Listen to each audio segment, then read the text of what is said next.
राष्ट्रवादी काँग्रेसचा वर्धापन दिनाचा कार्यक्रम आज अनेक अर्थांनी वैशिष्ट्यपूर्ण आणि तितकाच वेगळा सुद्धा ठरला। 1999 साल होतं आणि याच साली शरद पवारांनी सोनिया गांधींच्या परदेशीपणाचा मुद्दा उपस्थित करत काँग्रेसपासून फारकत घेतली आणि राष्ट्रवादी काँग्रेसची स्थापना केली। पण आज ते शरद पवार काँग्रेसचं राष्ट्रवादीच्या वर्धापन दिनाच्या कार्यक्रमात अगदी तोंड भरून कौतुक करताना पाहायला मिळाले।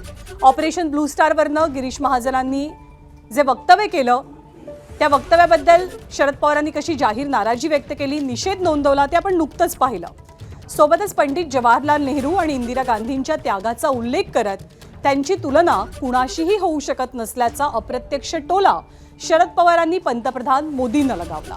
तर त्याच वेळेला पक्षात म्हणजे राष्ट्रवादी काँग्रेसमध्ये लवकरच फेरबदल होतील असं रोहित पवारांनी जाहीर केलंय।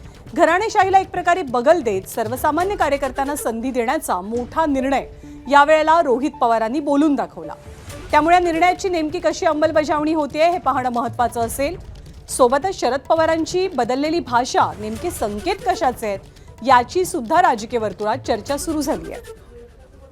तसंच शशिकांत शिंदे साहेबांनी आम्हा सगळ्यांना त्या ठिकाणी आदेश दिले, सुप्रियाताईंनी आदेश दिलेले आहे की पुढच्या 15 दिवसांमध्ये काही प्रमुख ज्या काही संघटनात्मक आपली पदं आहेत त्याच्यामध्ये आपल्याला काही सामान्य कार्यकर्त्यांना ज्याचं कुठल्याही नेत्याचा कुठलंही नातं नाही, कुठेही त्या ठिकाणी घराणेशाहीचं त्या ठिकाणी नातं नाही, अशा सामान्य परिवारातल्या पदाधिकाऱ्यांना त्या ठिकाणी पुढच्या 10 ते 15 दिवसांमध्ये आपल्याला पदं द्यायचेत असं त्या ठिकाणी आम्हा सगळ्यांना सांगण्यात आलेलं आहे।